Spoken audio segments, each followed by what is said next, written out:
ফাইবারে কীভাবে জয়েন করতে হবে এই ব্যাপারগুলো দেখব। তো ফাইবারে জয়েন করার জন্য আপনারা অলরেডি জানেন যে প্রথমে একটি মেইল লাগবে। তো দেন হচ্ছে এখানে আপনারা fiverr.com এই ওয়েবসাইটটিতে ভিজিট করবেন, দেন হচ্ছে জয়েন এখানে ক্লিক করতে হবে। তো জয়েনে আমি ক্লিক করতেছি। জয়েনে ক্লিক করার পর এখানে দুইটি অপশন দেখতে পাচ্ছেন যে continue with Facebook, continue with Google. তো ফেসবুক গুগলের মাধ্যমে আপনি এখানে সাইন আপ করতে পারবেন, বাট আমি রিকমেন্ড করবো না যে এই দুটি অপশন ইউজ করার জন্য, কারণ হচ্ছে বাংলাদেশে অনেক সময় ফেসবুক বন্ধ করে দেওয়া হয় কিন্তু সাময়িক সময়ের জন্য। তো ওই সময় কিন্তু পরবর্তীতে আপনি ফাইবারে লগ ইন করতে পারবেন না। তো এই প্রথম দুটি অপশন আমি রিকমেন্ড করবো না ব্যবহার করার জন্য। ওকে, তো আপনারা জিমেলে অ্যাকাউন্ট করেন বা অন্য যে কোনো কোথাও আপনি ইমেল অ্যাকাউন্ট করেন, দেন ওই ইমেল ইউজ করে আপনি কন্টিনিউ করেন। ওকে, তো আমি জিমেলটা রিকমেন্ড করি কেন, জিমেলটা হচ্ছে ট্রাস্টেড। এছাড়াও যদি আপনারা অন্য কোনো কোথাও ইমেল যদি থেকে থাকে, লাইক হচ্ছে yahoo.com বা hotmail.com, এগুলোতে যদি কখনো অ্যাকাউন্ট থেকে থাকে ওগুলো আপনি ইউজ করতে পারেন, বাট আমি জিমেল রিকমেন্ড করতেছি আপনাদেরকে। ওকে, তো আমি এখানে একটি মেইল ইউজ করতেছি, যেটা টেম্পোরারি একটা মেইল আমি তৈরি করে দিচ্ছি এখানে, mail01@gmail.com। ওকে, দেন হচ্ছে কন্টিনিউতে ক্লিক করব। কন্টিনিউতে ক্লিক করার পর এখানে দেখেন যে চুজ এ ইউজার নেম, একটি ইউজার নেম চুজ করার জন্য এবং পাসওয়ার্ড চুজ করার জন্য। আর এখানে যে ইউজার নেমটা, এই ইউজার নেম কিন্তু পরবর্তীতে আপনি কখনোই চেঞ্জ করতে পারবেন না। ওকে, আর এই ইউজার নেম পাসওয়ার্ড দিয়ে আপনাকে অলওয়েজ লগ ইন করতে হবে। এই যেখানে সাইন ইন বাটন রয়েছে, সাইন ইনে ক্লিক করলে ইউজার নেম এবং পাসওয়ার্ড দিয়ে দেন আপনাকে লগ ইন করতে হবে। তো এখানে ইউজার নেম দেওয়ার ক্ষেত্রে অনেকে অনেক ধরনের ইউজার নেম দিয়ে থাকে। ফর এক্সাম্পল, আমি যদি আপনাদেরকে একটু ধারণা দিই, যেমন আমি ওয়ার্ডপ্রেস নিয়ে কাজ করি, অন্য যারা ওয়ার্ডপ্রেস নিয়ে কাজ করে অনেকে এই ধরনের যে ওয়ার্ডপ্রেস এক্সপার্ট বা অনেকে আবার এইভাবে দেয় ওয়েব ডিজাইনার বা ওয়ার্ডপ্রেস ডেভেলপার, নিনজা ডেভেলপার, এই ধরনের ইউজার নেম ইউজ করে থাকে। বাট আমি এই ধরনের ইউজার নেম রিকমেন্ড করি না, ঠিক আছে? কারণ হচ্ছে যেমন আমার ইউজার নেমের কথা যদি চিন্তা করেন, আমার ইউজার নেম হচ্ছে মশিউর_মুন্না। মশিউর হচ্ছে আমার ফার্স্ট নেম, আর হচ্ছে নিক নেম হচ্ছে মুন্না।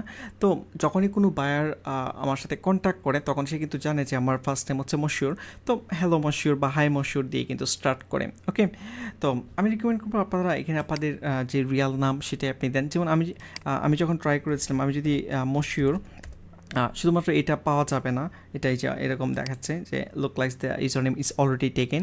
তো এটা আমি পাই নাই, এই জন্য যেটা করেছিলাম যে মশিউর_, দেন হচ্ছে মুন্না আমার last name, nick name use করেছিলাম। ওকে, তো আপনারা যদি আপনাদের ডিরেক্ট নামে পেয়ে যান সেক্ষেত্রে আপনি ওই নামে ইউজার নেম নেন, অথবা এর সাথে কোনো কিছু অ্যাড করেন। ফর এক্সাম্পল, আমি এখানে জাহিদুর_, এভাবে যেমন আপনি ডিজাইনার, ডেভেলপার এগুলো ইউজ করতে পারেন, বাট এগুলো না ইউজ করাটাই বেটার। কারণ হচ্ছে মনে করেন যে আপনি এখানে জাহিদুর_ ডিজাইনার অ্যাড করলেন, আপনার নামের সাথে ডিজাইনার বা ডেভেলপার অ্যাড করলেন। এখন এমনও তো হতে পারে যে ফাইবারে আপনি 2 বছর 3 বছর কাজ করলেন, আর ডেভেলপমেন্ট কাজের পাশাপাশি আপনি অন্য কোনো সার্ভিস, লাইক হচ্ছে এসইও হতে পারে বা ডিজিটাল মার্কেটিংয়ের কোনো ক্যাটাগরি হতে পারে, বা গ্রাফিক ডিজাইনের কোনো ক্যাটাগরি হতে পারে, অন্য যে কোনো কিছু আপনি প্রোভাইড করতে পারেন বা ওই ধরনের সার্ভিস আপনি প্রোভাইড করতে পারেন, ঠিক না? তো সেক্ষেত্রে আমার কাছে মনে হয় যে ফার্স্ট টাইম দেওয়াটাই বেটার এখানে, ঠিক আছে? আর এই ইউজার নেমে কোনো ইফেক্ট পড়বে না। অনেকে মনে করে যে মনে হয় ইউজার নেমে যদি আমি ওয়ার্ডপ্রেস বা ডিজাইনার, ডেভেলপার এই ধরনের কথা রাখি, তাহলে বায়াররা মনে হয় সার্চ করলে খুঁজে পাবে আমাকে বেশি বেশি, মানে সার্চ ইঞ্জিন অপটিমাইজেশনের যে ব্যাপারগুলো অনেকে এই ধরনের মিসকনসেপ্ট অনেক মানুষ বলে থাকে, বাট এগুলো আসলে কোনো কিছুই না। ওকে, আপনি যে কোনো নামে ইউজার নেম ক্রিয়েট করতে পারেন, কোনো প্রবলেম নেই। ওকে, অনেকে কোম্পানির নামে খোলে, যেমন আপনি মনে করেন যে আপনার একটি স্টার্ট আপ রয়েছে, কোম্পানি আপনি শুরু করতে যাচ্ছেন, ওই কোম্পানির নামে অনেকে প্রোফাইল করে কাজ করে, বাট ডাজেন্ট ম্যাটার, ঠিক আছে? তো আমি সিম্পলি এখানে জাহিদুর_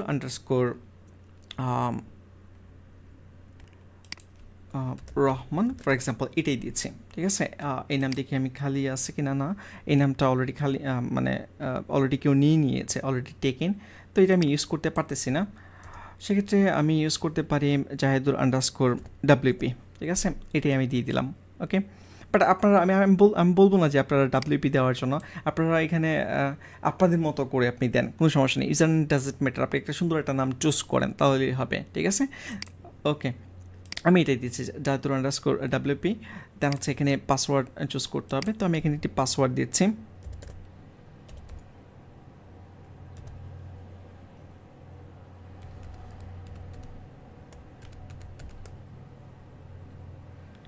ওকে, এখানে দেখতে পাচ্ছেন যে password must include at least 8 character, upper case থাকতে হবে, নাম্বার থাকতে হবে। ওকে, আমি আরেকটু ভালো করে এখানে দেই।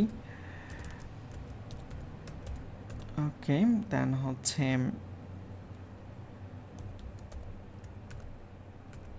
ওকে, একটা স্ট্রং পাসওয়ার্ড দিবেন, এখানে খুবই স্ট্রং পাসওয়ার্ড দিবেন, ঠিক আছে।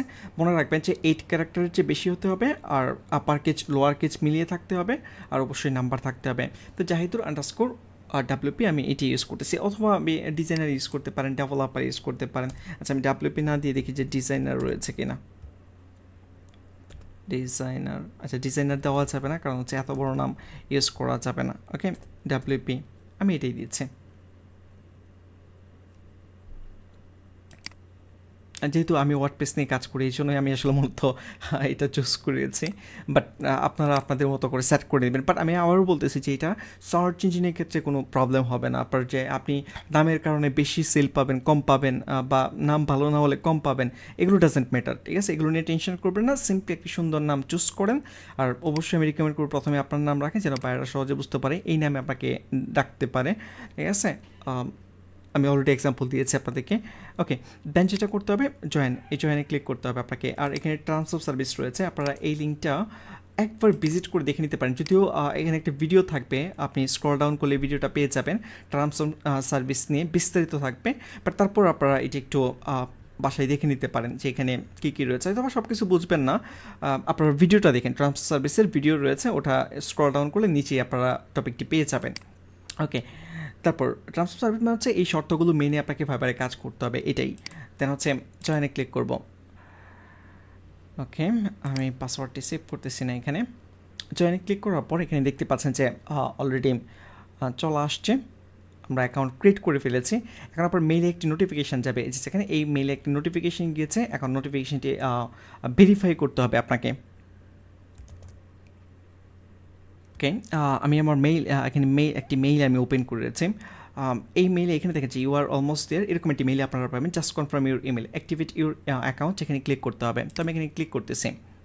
ওকে, এই মেইলটি তারা পাঠিয়েছে, এই যে এখানে যেটা দেখাচ্ছে go to Gmail account, Gmail অ্যাকাউন্টে যাওয়ার জন্য বলতেছে। তো এখানে লোড হচ্ছে, দেখতে পাচ্ছেন যে account successfully activated, hey this is a great time to edit your profile. এখন আপনার প্রোফাইল এডিট করার জন্য বলতেছে, আমি এডিট ইউর প্রোফাইল এখানে ক্লিক করতেছি। ওকে, দেন হচ্ছে আপনার ফুল নেম, দেন হচ্ছে ইমেল। ওকে, আমি এখানে লিখতেছি ফুল নেম সে জাহিদুর, দেন হচ্ছে রহমান। ওকে, আর মেল আপনি যেটা দিবেন এটা তো আপনি জানেন। আর অনলাইন স্ট্যাটাস, এটা এখানে আপনি ইচ্ছা করলে অফলাইনে যেতে পারবেন, 1 ঘন্টার জন্য, 1 দিনের জন্য, 1 উইকের জন্য, বা ফরএভার আজীবনের জন্য। বাট এখানে চেঞ্জ না করাটাই বেটার, ঠিক আছে। কারণ হচ্ছে আপনি যদি অফলাইনে যান তখন কিন্তু বাইরের আপনার গিকগুলো খুঁজে নাও পেতে পারে, ঠিক আছে। পরবর্তীতে অর্ডার পেতে আপনার সমস্যা হবে। তো আমার রিকমেন্ডেশন হচ্ছে আপনি প্রথম যেটা আছে গো অফলাইন ফর, মানে এখান থেকে 1 আওয়ার বা 1 ডে আপনার অফলাইনে যাওয়ার কোনো প্রয়োজন নেই, এটা সবসময় এরকমই থাকবে, এরকমই রাখবেন, ঠিক আছে। এখানে কোনো কিছু চেঞ্জ করতে হবে না আপনাদের। সেভ চেঞ্জেসে ক্লিক করবেন, যেরকম আছে এরকমই রাখবেন। ওকে, তারপর স্ক্রল ডাউন করতেছি। যদি কখনও আপনি অ্যাকাউন্ট ডিঅ্যাক্টিভেট করতে চান, ডিঅ্যাক্টিভেট করতে পারেন। যে what happens when you deactivate your account, deactivate করলে যেটা হবে আপনার প্রোফাইল এবং গিগ ফাইবারে কোথাও শো করবে না, অ্যাক্টিভ অর্ডার ক্যান্সেল হয়ে যাবে, আর কোনো সময় আপনি রিঅ্যাক্টিভেট করতে পারবেন না, ঠিক আছে। গিগ বা অ্যাকাউন্ট রিঅ্যাক্টিভেট করতে পারবেন না যদি আপনি ডিঅ্যাক্টিভেট করেন। যদি কখনো প্রয়োজন হয় আপনি করতে পারেন, এই যে এখান থেকে রিজন চুজ করতে হবে, same I have another fibre account, বা আই ক্যান ফাইন্ড। ওকে, যদি এরকম থাকে যে আপনার আগের অ্যাকাউন্ট রয়েছে, নতুন করে অ্যাকাউন্ট করে ফেলছেন, আপনি আগেরটা ইউজ করতে যাচ্ছেন, সেক্ষেত্রে আপনি এটা দিয়ে রিজন চুজ করেন এখানে, দেন ডিঅ্যাক্টিভেট অ্যাকাউন্টে ক্লিক করেন। আশা করি আপনারা বুঝতে পেরেছেন। ওকে, তো আমি বলছি আপনাদেরকে যে ফাইবারে একটি অ্যাকাউন্ট থাকাটাই বেটার, একাধিক অ্যাকাউন্ট ট্রাই করবেন না ক্রিয়েট করার জন্য। ওকে, আর যদি এরকম হয় যে আপনার মনে করেন যে আইডেন্টিটি ভেরিফিকেশন হয় না, মানে ন্যাশনাল আইডি কার্ড দিয়ে আপনার অ্যাকাউন্ট এখনও ভেরিফাই হয় নাই, আপনি মনে করেন যে 6 মাস যাবৎ ফাইবারে কাজ করতেছেন, এখন হঠাৎ করে আপনি দেখলেন যে অ্যাকাউন্ট আপনার সাসপেন্ড হয়ে গেছে, যে কোনো কারণে হতে পারে, অ্যাকাউন্ট সাসপেন্ড হওয়ার অনেক রিজন থাকতে পারে, আপনারা আস্তে আস্তে সব জানতে পারবেন। তো এখন কী করবেন, সেক্ষেত্রে কী করবেন, এখন যদি আপনার ন্যাশনাল কার্ড দিয়ে ভেরিফাই না হয়ে থাকে, সেক্ষেত্রে আপনি পরবর্তীতে আবার অ্যাকাউন্ট ক্রিয়েট করতে পারেন। তবে অ্যাকাউন্ট ক্রিয়েট করার সময় মনে রাখতে হবে, আগের যে আইপি অ্যাড্রেস ইউজ করে বা যে ইন্টারনেট কানেকশন ইউজ করে আপনি অ্যাকাউন্ট তৈরি করেছিলেন, ওই কানেকশানটি আর ব্যবহার করবেন না, ঠিক আছে? এবং আগে যে ছবি আপনি ইউজ করেছিলেন আপনার অ্যাকাউন্টে ওই ছবিটাও ইউজ করবেন না, মেইলও আগেরটা ইউজ করার প্রয়োজন নেই। ওকে, ইভেন পেওনিয়ার যেই ডলার দিয়ে আপনি পেওনিয়ারের মাধ্যমে যদি ডলার উইথড্র করে থাকেন, তো আগের অ্যাকাউন্টে যে পেওনিয়ার ছিল এই পেওনিয়ার ইউজ করা যাবে না, আপনি ভিন্ন কোনো পেওনিয়ার আপনাকে ইউজ করতে হবে। ওকে, পেওনিয়ার কীভাবে ইউজ করতে হয়, কেন পেওনিয়ার কথা বললাম, এগুলো আস্তে আস্তে আপনারা সব জানতে পারবেন। তো এখন এই কথাগুলো আমি বলেছি যাদের অ্যাকাউন্ট রয়েছে বা যারা আগে 6 মান্থ বা 1 ইয়ার যাবৎ কাজ করতেছে তাদের জন্য। ওকে, আপনি যদি নতুন হয়ে থাকেন এবং যদি একদম এই কথাগুলো না বুঝে থাকেন, টেনশন করার কিছু নাই। ওকে, সামনে আপনি সব কিছুই ক্লিয়ারলি জানতে পারবেন। ওকে, সরি, দেন হচ্ছে আমি এখান থেকে প্রোফাইলে যাচ্ছি, এই জায়গায় প্রোফাইলে ক্লিক করতেছি। তো আমাদের অ্যাকাউন্ট ক্রিয়েট করা হয়ে গিয়েছে। এখন আমরা প্রোফাইল কীভাবে সাজাবো, কীভাবে অপটিমাইজ করব, এটি নিয়ে বিস্তারিত আমরা পরবর্তী পর্বে আলোচনা করব। তো আজকে টিউটোরিয়াল এই পর্যন্তই, নেক্সট টিউটোরিয়াল আবারও কথা হবে। ধন্যবাদ।